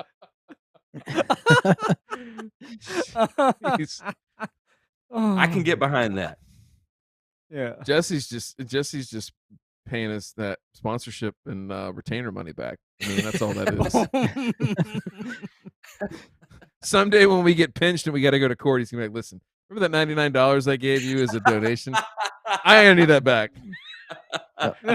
You want me to show up that arraignment, Matt? Fuck you. I need that $99 back." So, all right, okay. Here's again, a couple of my questions here. Yeah. Jesus, these people. The drugs. They're all on when drugs. are we gonna? Is this gonna legit happen? Can we get Ryan Knorr Bentgrass on the golf course? Can that happen? Probably. Ooh. Yes. I wouldn't see why not. Why Ben? Why not go? Let's do some dwarf Zoysia. Earmuffs, right? Earmuffs. No, we could. You could do some Z52 mode down. So and the whole reason that would be cool. The say sections is, of the golf course. You think about the nuance between various cultivars, right? Like Z52 is light years easier than like El Toro or even Palisade, right? It's light years easier than Palisade. I think that would be fun to take a challenging Zoysia and a very easy Zoysia like Z52 and, get one of these weird ones like Xeon or Palisade or I wouldn't even do El Toro. I mean, that to me, that's sinister. I wouldn't subject myself to that. But, get them out there and play around with that too. Because, you've seen Zoysia down in Georgia and it's a different feel. It's slightly different aesthetic, but I love the feel of Zoysia when you walk across it, and you can't, in my opinion, you just can't help but fall in love with it. Now it sucks pushing a spreader through it. It sucks getting a mower through it, but that feel as you walk across it, as you hit a golf ball off of it is unmistakable. Yeah. Matt? I don't know, because the bent thing is like it's just a like a golf course thing that you always hope to do is like have a really cool bent green, but yeah. Yeah. I mean, I like the idea. However, go ahead. Here's the thing, is that with Zoysia, I can see the merit of that because you then need to decide, for example, when do you want your green to be playable and usable? In the fall and the spring or in the summer? Okay, I mean that's that's what you got to think about, because there is something to what Matt is saying, because in Iowa, for example, Emerald Zoysia mowed down to 1/10 of an inch would handle an Iowa summer no big deal. However, Yeah. flip side to that is it will only be green from June, July, August, and maybe the first half of September, and then it's gone.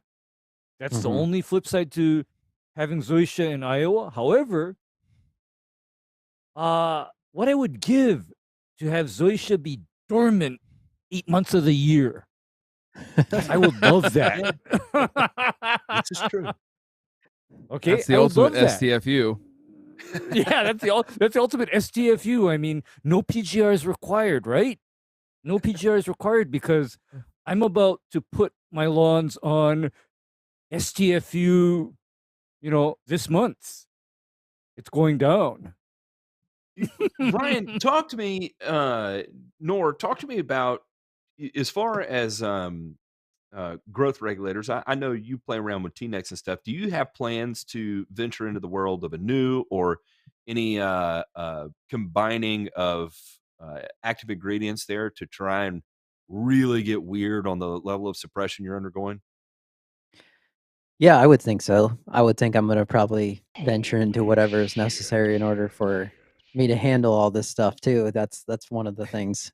Right now, obviously, that's why we're not doing this project. Like RD is absolutely correct. I do not have time for all of that this season by any means, but hopefully once I'm out there and we're moved in and everything, then I can get crazy on some other stuff. It'll be time. I love the idea that that people were floating out on the chat of a different grass on every green. So, hear me out. Hear me out. Gee. Listen. I am gonna make it my life's mission of making this like the fucking nation's turf playground. I said this. Listen, Ray and Matt. I said this on our turf cast with Mhm. RK. You know how when you drive down the freeway and you see that neon sign for the strip club and it says girls, girls, girls. I want RK to have the same thing. I just want it to say turf, turf, turf, and neon lights. And everybody's like, everybody that's passing through from Tennessee on their way to Disneyland is going to be like, daggum, we got to go to that turf place, man. It's going to be great. Do you I'd like to remember go- during the grand openings, they would have the big light out there that you could see from like 6 miles away, bouncing off the Yeah. clouds and stuff? Spotlights. Yeah, you Yes. got to get one out there too. You'll do flashing a- around, spinning listen. in circles and stuff. We'll do a RD fucking has laser everything going in. He's got like lighting going in out there, so you can Yes. play at night. Everything. It's seriously, it's gonna be like it's gonna be like you go do a drop of acid and then the laser light show comes on. It'll be like you're at fucking Epcot and you're high as fuck. All right, so hear me out. You ever been on a bent grass green on acid? Just like some ninth green at 9 shit. That's Happy Gilmore. You don't know that, Matt. You don't watch movies. For now, all right. So, gotcha, bitch.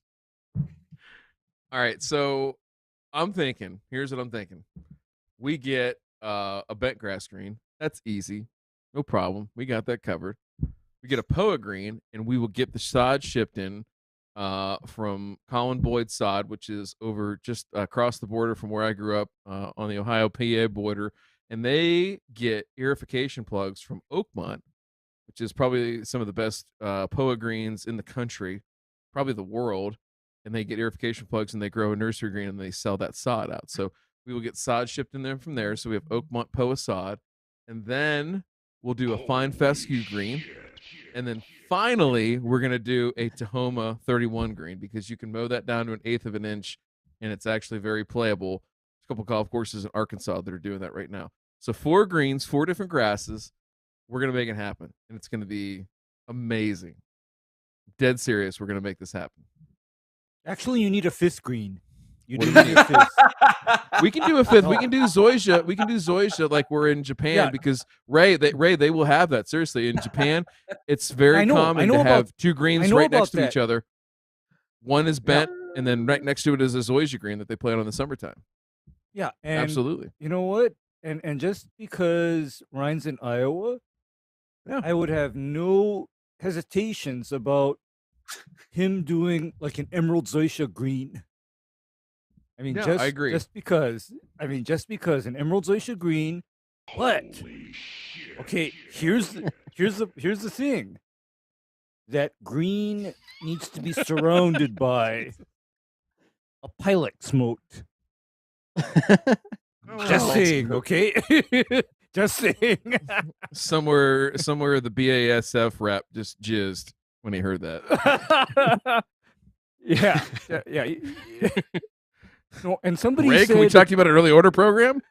Ray, legit. Let me ask you a question. Yes, sir. What about using a copper plate as a divider? Okay, Why? copper doesn't do Sheet of much. copper. Metallic copper, yeah, a sheet of copper doesn't do much to deter growth of grass. It doesn't do very much. So it's only going to be like decoration. You'd still have to edge on both sides of it to keep the grasses separated. My idea of a divider would be this material that I've worked with quite a bit called biobarrier. What's And that? you know what biobarrier is? This geotextile type material that is impregnated with trifluoralin. And it's normally used to protect utility structures, pipes, sidewalks, and swimming pools. And the way you use this is you trench it in around what you need to either contain or else keep out. And because that is a geotextile impregnated with this root killer, it just stays there, and I've seen it stop humongous trees. Like we have some. I knew, and I brought up the copper thing because I knew I had a customer in Augusta that hated his neighbor, and and to say "F you" and separate their two properties, he planted a row of bamboo, but he was containing it with copper. And the statement was, and I can't even remember how much money he spent on huge ass sheets of copper, but I mean it was an extreme amount of money. This is how much he hated his neighbor. And according to him, the copper would stop the shoots from moving outside of that trench. You know, he had copper on either side, right? So bullshit. Doesn't work.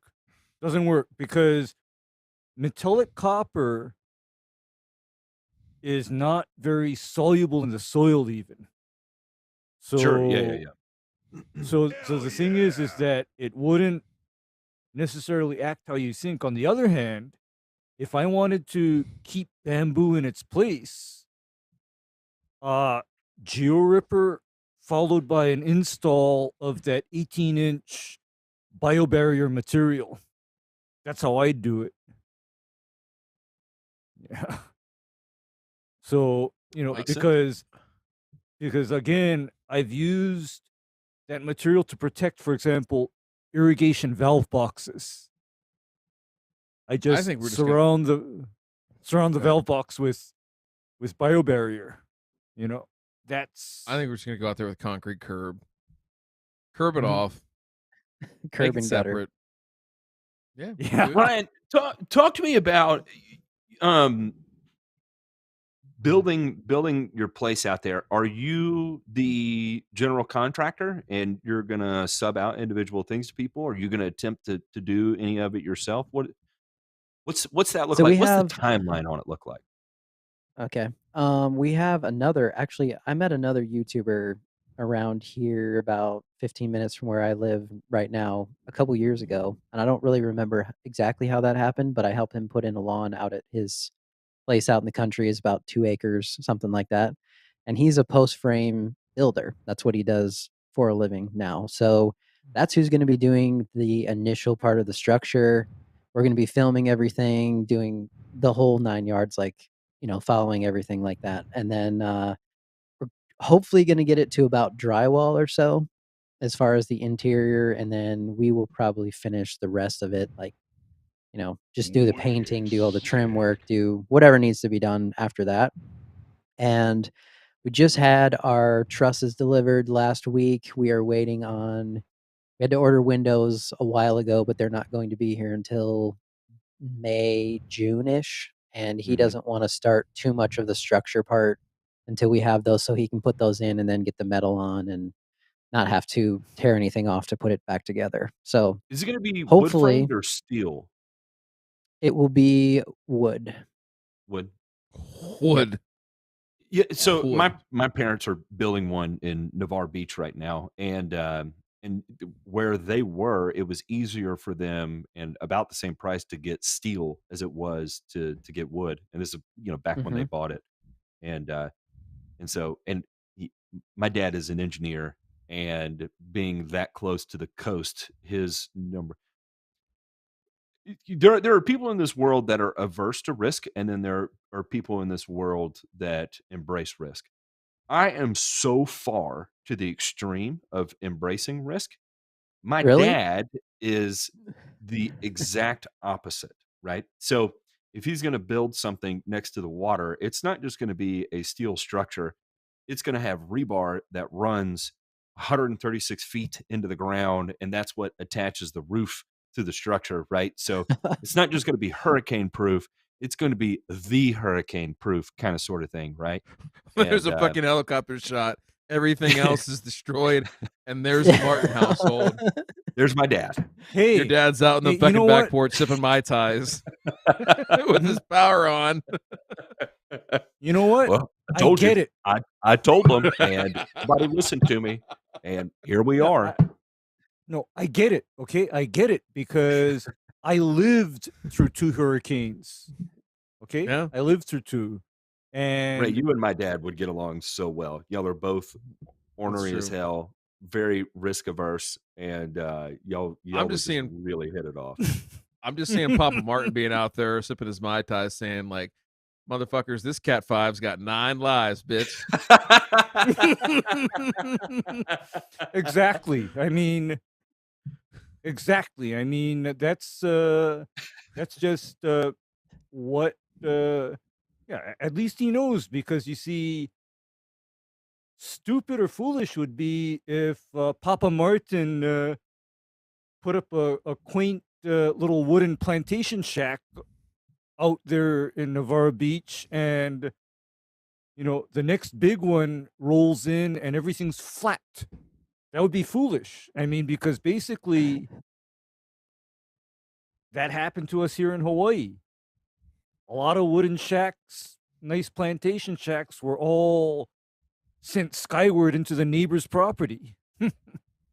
Ryan, you live in an area that's not necessarily unprone to severe weather. What do you have tornado fears of where you are? Because I know Yeah, you so- probably live in an area where you've actually seen a tornado, like Yeah. chooching through the neighborhood kind of thing. Well, about a month ago, there was one 15 miles from my house, and some people Yeah. unfortunately did not make it through that. So that was not Oh, good. rest in peace. That's terrible. Oh, my But yeah, gosh. that actually changed our mind a bit about our plan because of what happened about a month ago. We were gonna do just concrete walls on the interior part of our. Basically, they always say, the most middle interior part of the home, if you don't have a basement. We were going to do concrete walls on our walk-in closet, so that way at least something there would be structure. But after that happened, we saw that, I don't know, probably going underground was a better situation. So I think we are going to dig a foundation, not a foundation, but just a spot to put essentially a little storm shelter underground. It just has a That's hatch on awesome. it, and that's what we're gonna do. And Kelsey actually didn't mind that idea because she wanted a root cellar, so she's like, "That'll work for me." So Hell yeah. yeah. She wanted Yeah, she wants a root cellar and she wants an escape room just in case the bad one, shows up.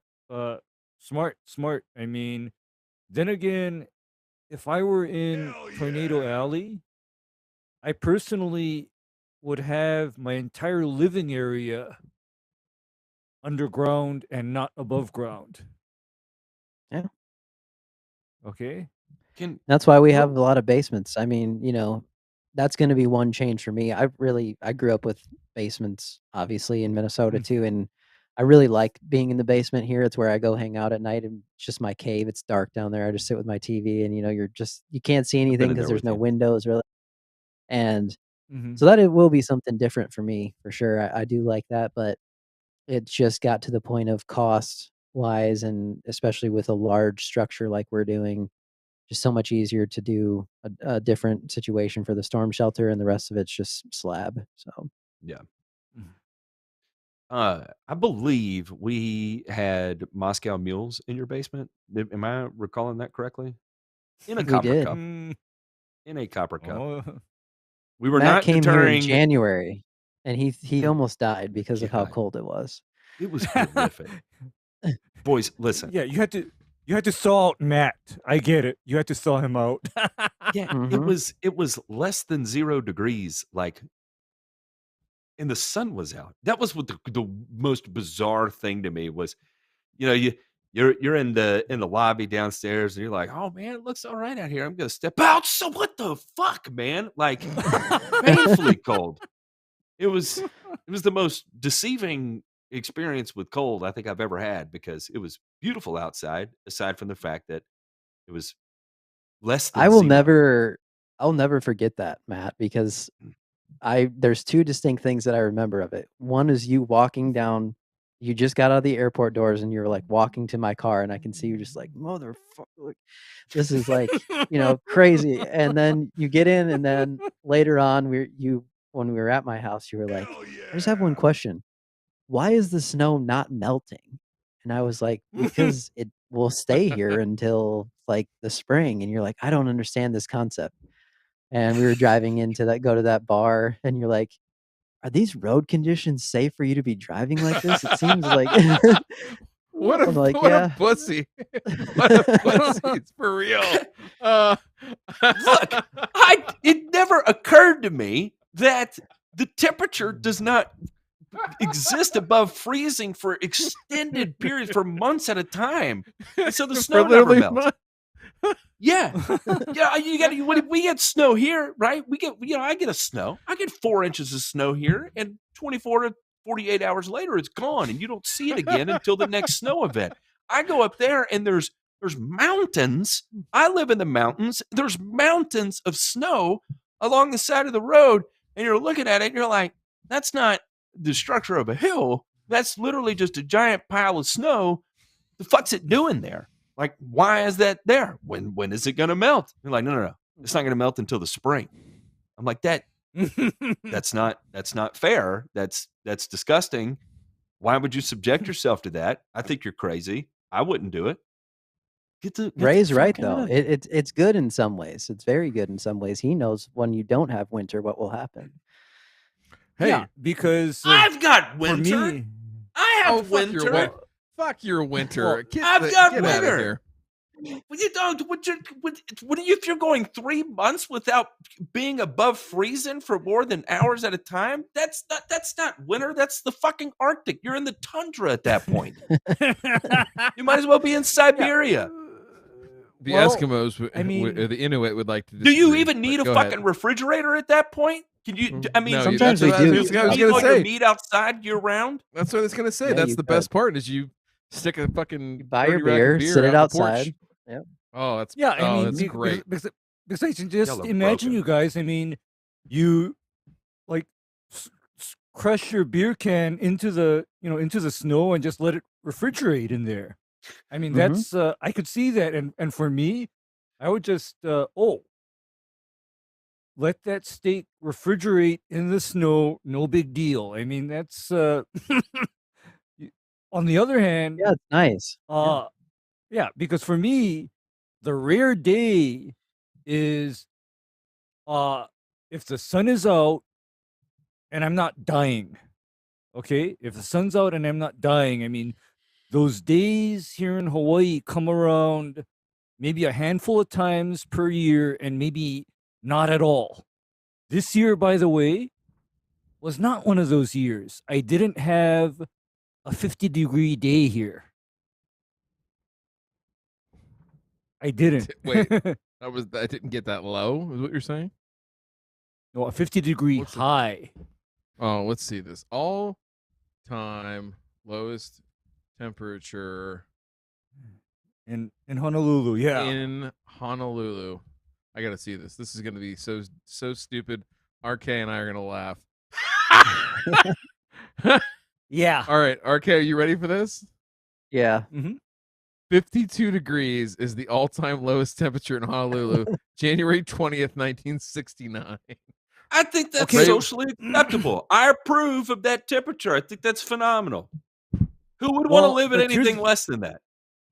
Well, here's the funny thing is that at 52 degrees or even at 55, people here think it's the end of the world. Oh, I'm sure. Okay. I'm sure. No, Yeah. There's probably Me- like they're you know probably breaking news. Like it's probably literally they're cutting into the news to do the fucking weather. Like, all right, guys, no, yeah. this is serious. Okay, you gotta and- put a you know- fucking hoodie on right now, or shit's gonna get real.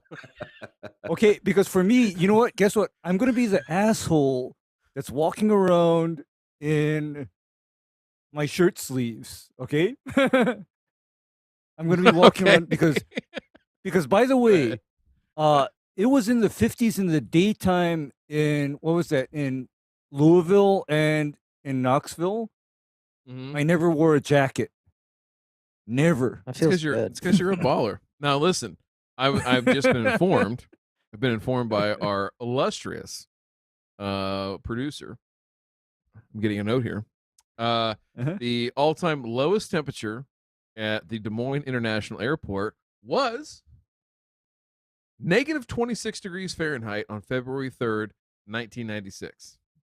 That's the Oh, temperature, that. not the wind chill. The temperature. Screw that. I think it was Listen, 2 All right, years hang ago. on.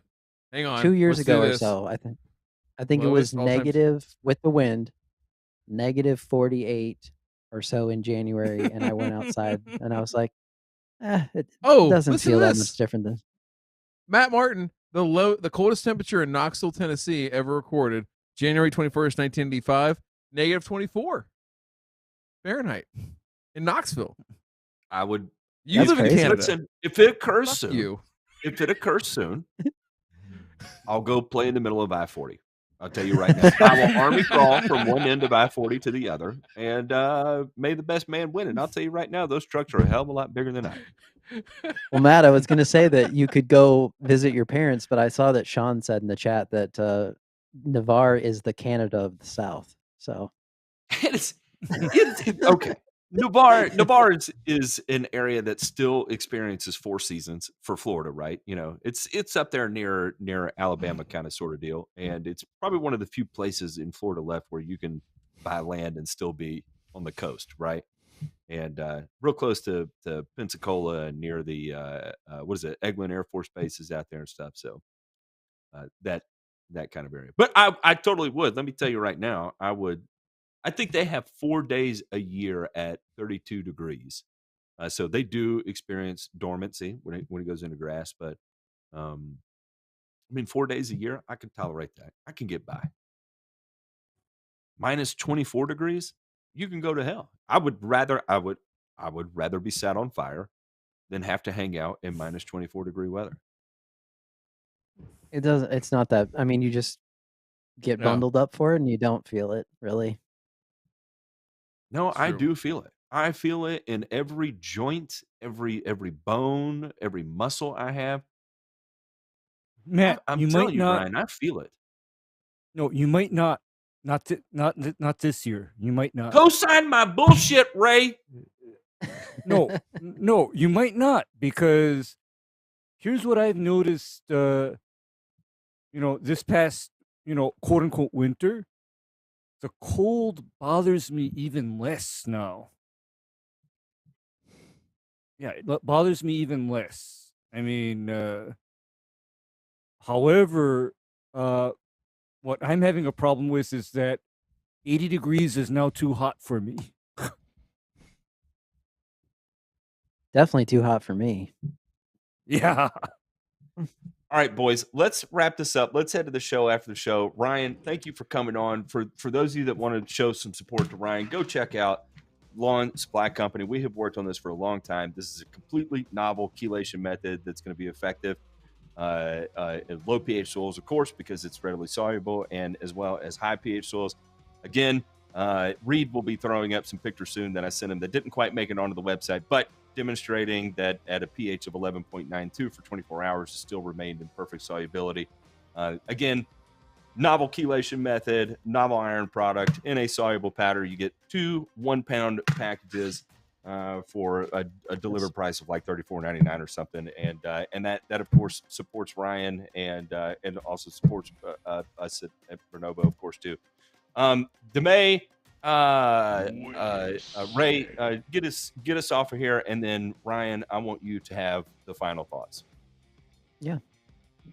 Oh, I just want to say thanks for coming on.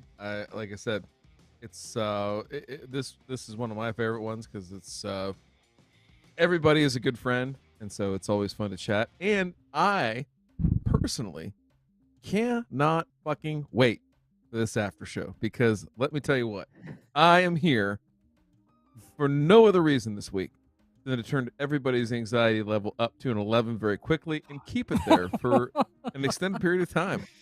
So it will be a great time. I can't wait. If you want to be a part of that, and if you do enjoy adult language, rough talk, all those sorts of things, go ahead and click the join button down below, or better yet, go to www.patreon.com/Burnham and go ahead and check us out. Price of an airport beer is going up. We have not risen with inflation the same way that everything else has, gentlemen. We have stayed flat and true to our people, right? And we're not out there committing genocide like some people. So, Ray, go ahead and take us out with us. All right. Yeah, I mean, it's just been a great pleasure as always to chat with you, and I know that you have a fantastic singing voice. Oh, ooh, yeah. Come on, listen. Can we get like 24 bars to take us out? Like just, like just an Ryan, outro. this is not me doing this. This is not just me an doing outro. it. Yeah, I know. All we want is an outro. You've That's gone it. Ray into it now. Listen, No. No, Hey. I mean, sorry, Ryan, but because I had all of my senses that night, I know you have the voice of an angel. Oh, Okay? thank you. I think that's wow. You have the voice of an angel. I mean, that's just my impression of it. And no, I only had 2 nips of larceny, so I wasn't out of it that night. So I know. Matt wasn't either. Yeah. Well, That night I was good. The previous night, Yeah. I was not good. Yeah. yeah. No, well, I that- just that want to was thank you when- guys as well, and Mhm. and thank you for having me on. One thing I wanted to say as today at the end of this is that RD and I are going to be starting a Turfcast live once a month, and so if you're interested in that, you can check out my YouTube channel over there and get some more details on joining to be a member so you can be a part of that. So I just started that today. I thought I would mention that here at the end, but thank you guys very much. I appreciate you letting me on. Thank you for all the support, everybody who purchased something this evening, and I really appreciate that. So Love you, Ryan. I love you too. Oh, wait.